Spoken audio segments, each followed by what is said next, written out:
ബോക്സിലേക്ക് എല്ലാവർക്കും സ്വാഗതം. ഇന്ന് നമുക്ക് സിമ്പിളായിട്ട് ഒരു ക്യാരറ്റ് ചട്നി എങ്ങനെ ഉണ്ടാക്കാൻ നോക്കാം. അതിനായിട്ട് ഞാൻ ഇപ്പോൾ ഒരു ലാർജ് സൈസ് ക്യാരറ്റ് എടുത്തിട്ടുണ്ട്. അത് ഞാൻ ചെറുതായിട്ട് അരിഞ്ഞ് വെച്ചിട്ടുള്ളൂ. നിങ്ങൾ അത് ചെത്തി എടുക്കണമെങ്കിൽ എടുക്കാം. പിന്നെ അതിനായിട്ട് ഞാൻ ഇപ്പോൾ ഒരു ചെറിയ സവോള എടുത്തിട്ടുണ്ട്. അതായത് നമുക്ക് ഒരുപാട് വേണ്ട സവോള, ഒരു ചെറിയ സൈസാണ് എടുത്തിട്ടുള്ളത്. മീഡിയം ആണെങ്കിൽ നിങ്ങൾ ഹാഫ് എടുത്താൽ മതിയാകും.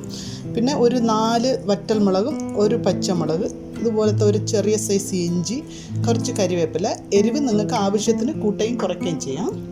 പിന്നെ ഒരു 1/2 കപ്പ് തേങ്ങ എടുത്തിട്ടുണ്ട്. ഇതാണ് മെയിനായിട്ടുള്ളത്. അപ്പോൾ നമുക്ക് എങ്ങനെ ഉണ്ടാക്കാൻ നോക്കാം. എളുപ്പത്തിൽ തന്നെ ഇത് ഉണ്ടാക്കാൻ പറ്റും. പിന്നെ ഒരു പാൻ ചൂടാകാൻ വെച്ചിട്ടുണ്ട്. 1 ടേബിൾ സ്പൂൺ ഓയിൽ ഒഴിച്ചിട്ടുണ്ട്. ഏത് ഓയിൽ വേണമെങ്കിലും ഒഴിക്കാം. ഇതിലേക്ക് 1 ടീസ്പൂൺ ഉഴുന്നിട്ട്, ഇതിലേക്ക് ഒരു ടീസ്പൂൺ പോലെ ജീരകം ഇടാം. നിങ്ങൾ 1/2 to 1 ഇടുക. എല്ലാത്തിനും നിങ്ങളുടെ ടേസ്റ്റിനനുസരിച്ച് ഇടാം. പിന്നെ എടുത്തു വച്ചിരിക്കുന്ന വറ്റൽമുളക് ഇടണമുണ്ട്. നമുക്കതിലേക്ക് കരിവേപ്പിലയും ഇഞ്ചിയും പച്ചമുളകും എല്ലാം ഇടാം.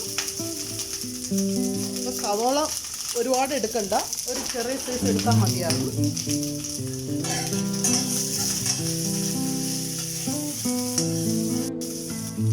ഇഞ്ചി ഇട്ടിട്ടുണ്ട്.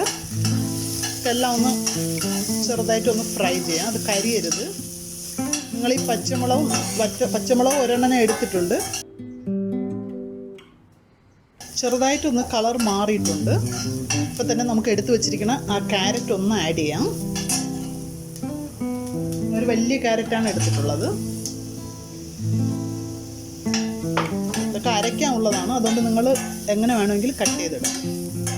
അപ്പോൾ ചെറുതായിട്ട് കട്ട് ചെയ്യുകയാണെങ്കിൽ വേഗത്തിൽ നമുക്ക് ഫ്രൈ ആയി കിട്ടും. ക്യാരറ്റിൻ്റെ കളർ മാറുന്നവരെ ഒന്ന് ഫ്രൈ ചെയ്യാം.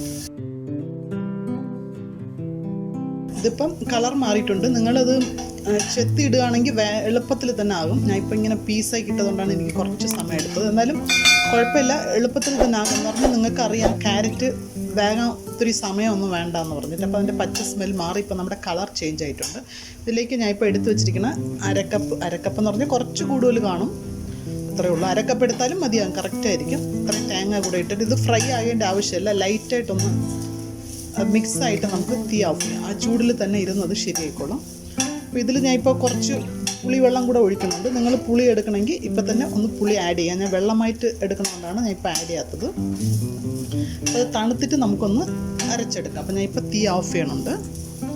ഇപ്പോൾ തണുക്കണവരെ ഒന്ന് വെയിറ്റ് ചെയ്യാം. ഇപ്പോൾ ഞാൻ എല്ലാം മിക്സിയിലാക്കിയിട്ടുണ്ട്. നമുക്ക് തണുത്തിട്ടുണ്ട്. ഇതിലേക്ക് കുറച്ച് ഉപ്പിടാം ആവശ്യത്തിന്. ഉപ്പും കുറച്ച് പുളിവെള്ളം ഒഴിക്കുന്നുണ്ട്. നിങ്ങൾ പുളിയായിട്ട് ഇടണമെങ്കിൽ നേരത്തെ തന്നെ ഫ്രൈ ചെയ്യുമ്പോൾ ഇട്ടാലും മതിയാകും. അതിപ്പോൾ ഇട്ടാലും കുഴപ്പമില്ല. ആവശ്യത്തിന് പുളിവെള്ളം ഒഴിക്കുക.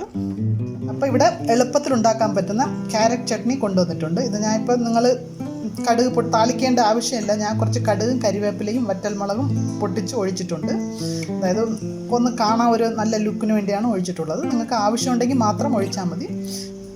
അപ്പോൾ ഇത് ഭയങ്കര ടേസ്റ്റുമാണ്. നിങ്ങളെല്ലാവരും ട്രൈ ചെയ്യുക, ലൈക്ക് ചെയ്യുക, നിങ്ങളുടെ ഫ്രണ്ട്സിനൊക്കെ ഷെയർ ചെയ്യുക. സബ്സ്ക്രൈബ് ചെയ്യാത്തവർ മനേറാസ് ബോക്സിൻ്റെ സൈഡിൽ റെഡ് കളറിൽ സബ്സ്ക്രൈബ് ബട്ടൺ ഉണ്ട്. അതൊന്ന് ക്ലിക്ക് ചെയ്യുകയാണെങ്കിൽ ബെൽ ബട്ടൺ കൂടെ വരും.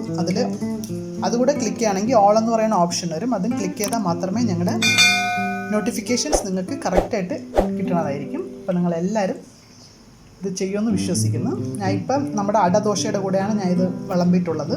അടദോശയുടെ, അതായത് മുളപ്പിച്ച പയർ ദോശ, അതിൻ്റെ ഡിസ്ക്രിപ്ഷൻ ബോക്സിൽ നോക്കിയാൽ അതിൻ്റെ റെസിപ്പീസ് ഉണ്ട്. നിങ്ങളെല്ലാവരും ട്രൈ ചെയ്യുക. ഭയങ്കര ഹെൽത്തിയാണ്. രണ്ടും ഇപ്പം നല്ല ടേസ്റ്റും ഹെൽത്തിയുമായ നമുക്ക് റെസിപ്പി ഇവിടെ റെഡി ആയിട്ടുണ്ട്. നിങ്ങളെല്ലാവരും ട്രൈ ചെയ്യുക. Thank you.